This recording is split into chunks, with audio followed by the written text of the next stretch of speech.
dynamically, I will say this. It's horrible, but it's better than the best Bronco I've ever driven.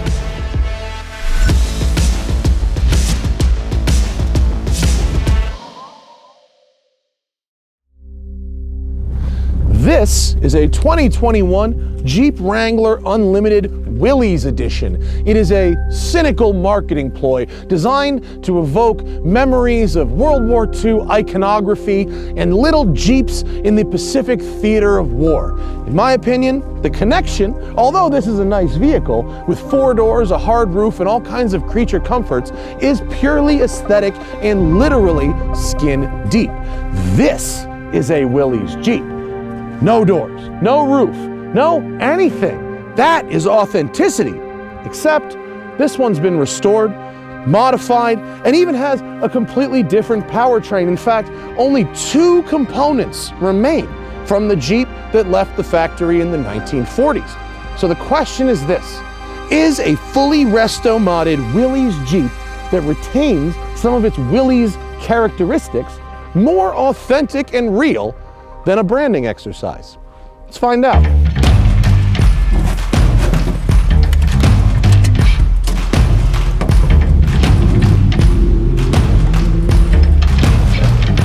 Oh yes. Oh no. Lots of steering, lots of turns. Not what I'd call very accurate. Okay. During World War II, Americans and others bombed the snot out of Manila, destroying their infrastructure, destroying their homes, their offices, buildings, and their public transit system. And when the war ended and the soldiers all left, there was a lot of Willys Jeeps around. And what they did, well, history will tell you that they gave them to the Filipinos or left them to the Filipinos. Oh boy, that's a sheet of ice. Whoa! The truth is that there was a real black market for Willys Jeeps in Manila at the close of World War II. And since there was no public transit to speak of, locals bought those Jeeps and modified them, turning them into buses. And they called them Jeepneys. They modified them by lengthening them so that you could put benches in the back. They put roofs over them, and they painted them amazing bright colors with lots of chrome, loud stereos, and they even had carnival barkers to get people on board, because you see, the Jeepneys were privately owned. Right, privately owned transportation. So as they would go down the road, they'd have to race each other to the stops and get people on to get their fares. So what I'm saying is, in the Philippines, since the end of World War II, the Willys Jeep has become an icon, a symbol not just of the remnants of the war, but a symbol of Filipino cultural pride, independence and entrepreneurship, and how they get around, frankly. Now, this obviously does not have a bench. It does not have a roof. And that's because this type of Jeep is called an owner Jeep, and meaning the owner would be driving it as opposed to driving in the back, right? So these are still very popular over there. And you'll notice this one is pretty much like a Jeep, Willys Jeep, but it's different. This exact example here did start as a Willys Jeep. The frame and underneath, the engine, all that. Sometime in the 60s, in the Philippines, this stainless steel body was put on it. This is a period piece. It sat in the owner's garage for a very long time until he passed away and left it to his son, because the owner was a soldier who brought this thing home from when he was stationed. The son wanted to restore, modify, and improve. So he sent it to AI to be converted to an EV. Allow me for a moment to get slightly mythological on that ass. You see, back in the day, there was a guy named Theseus. He had a big boat made of wood. And every once in a while, a piece of that boat would rot, and he would replace it with metal. If you understand where this story's going, you understand that Theseus was a moron. But the question is, at what point was his ship no longer his ship? If he replaced everything, is it still the original? You see where I'm going with this? This vehicle right here is a Willys. Kinda. What is actually Willys, though? The rear axle and the steering box. That's it. If you haven't noticed by the distinct sound, this is an EV. It has a 25 kilowatt motor and 5 batteries from a salvaged Tesla. In theory, it can do up to 100 miles an hour. It also feels remarkably like a Willys. It's on terrible leaf springs. It's on the original steel wheels. It has a horrible steering ratio that requires about 30 turns lock to lock, and it rides like an Oregon Trail ox cart. But, unlike an original Willys, it doesn't really rattle. It's actually screwed together pretty well. The quality of the stainless steel is quite good. And it has brakes that work. Oh, I just got oversteer. Haha! We visited AI Design on a previous episode, so by now you should understand that they are a custom shop with an almost maniacal attention to detail. And the maniac at the center of the company is Matt Figliola. How much of this left was in World War II? I wish I knew the history that finally back then, but I don't. Yeah. But this. How much of it is Willys? I mean, you tell me. It looks like a Willys. Have you built a lot of EVs? No. Was this your first one? Definitely the first one. Okay. So it's like a study, right? Uh-huh. You know what I mean? Like, he gave us all the time in the world. We were up for the challenge. Do you think the EV power plant suits the Willys? In this case, yeah, I think it suits it beautifully. Yeah. Yeah, it's What are some of the interesting details that you did to kind of AI it up? I think when you're talking about an EV conversion, the most important part is the battery box. Right. Because that's like the motor, if you will. Even though the motor is is the motor. It's sort right. of, right. It's a little confusing, the but battery really is- the it's work weight. of it is Yeah. the battery box Right. and the management of the battery and the controlling of it, et cetera, et cetera. And that's here. And that's here. So let's you open want to it take a up. look? Yeah. And it looks real cool. Yeah. Real cool. So Yeah, it's how pretty much of wicked. this componentry can you just buy from a supplier, and how much did you guys have to make here? Well, we made this entire apparatus. Little pieces of it, like this box and that box and that box and this box, those all could be purchased. If you look in the front, you can actually see 5 individual battery cells, Yes. and those are out of a Tesla Okay. Model S, salvaged. They're in perfect working order. Right. I think a regular Tesla has 10 or 12 of them. So those are inside. And they then run lengthwise along the bottom of the box, yep. right? Okay. And then all of this apparatus here basically manages it all. Yeah, motor controller. This is the motor controller. Uh-huh. And so this box, is it weatherproof? Yeah. So could I do Jeep things in it? Yeah. Like total Jeep things? Yeah. Let's open it up. How do we open it up? Popping a release here. Oh wow, it's like on a hydraulic. Yeah.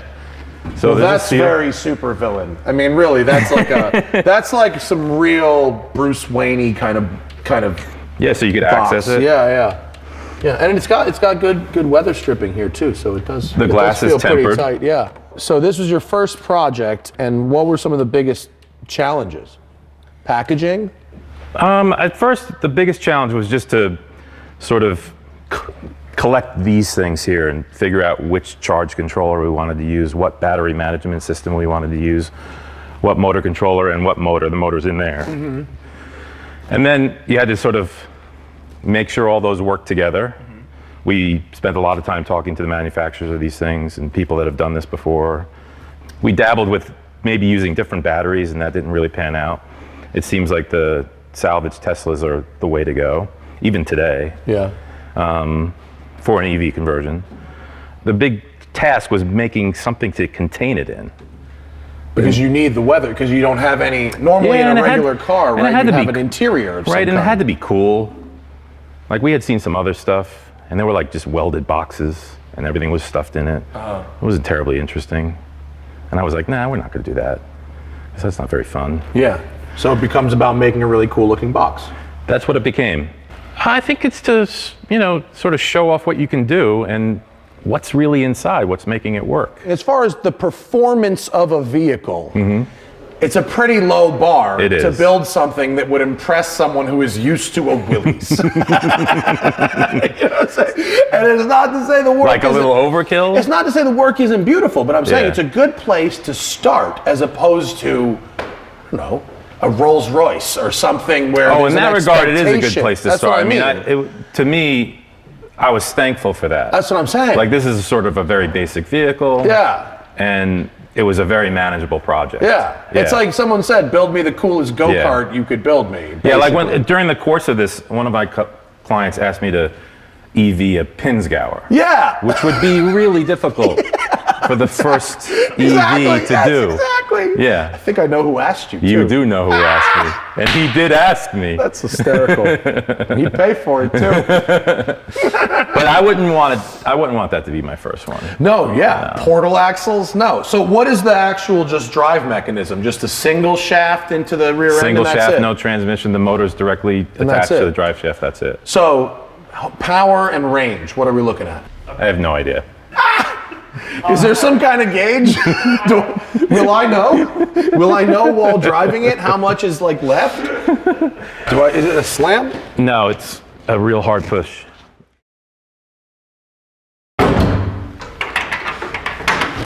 Did it start more polished and you masked and brushed, or did it start brushed? We didn't do it. It came like that? It came like that. So you made some of this stuff, Yeah, we made all those things. We had to cover where the shifter was. Right. There were holes over here in the floor. Right. I love this leather. This is delightful. Yeah, it's nice. What is this about? I just wrap myself in this leather. It's like garment leather. Yeah, it like is. For a bag. It's It's not really automotive leather. No, it's like a really nice jacket or something. Yeah, it's leftover. Cool. Oh, yeah? Yeah. So you buy scraps? No, it was left over from a job that we did for Calvin Klein, of all people. Yeah. Don't tell Calvin. Stealing the scraps. And then the charge port replaces where the fuel tank was, right? That's correct. That's lovely. And this is a regular standard charger, Standard right? charger, yeah. Cool. And then a little detail.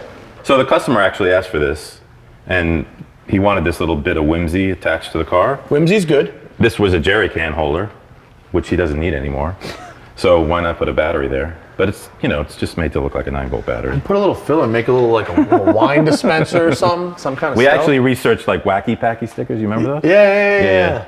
So we were looking at all different vintage I like batteries. the freaked out cat. Has the cat been electrocuted? Is that what well, you would have a 9 there, right? 9 volt, I but think we put an E there. this poor cat. I mean, as a cat lover, I feel bad for whatever's happening to this cat.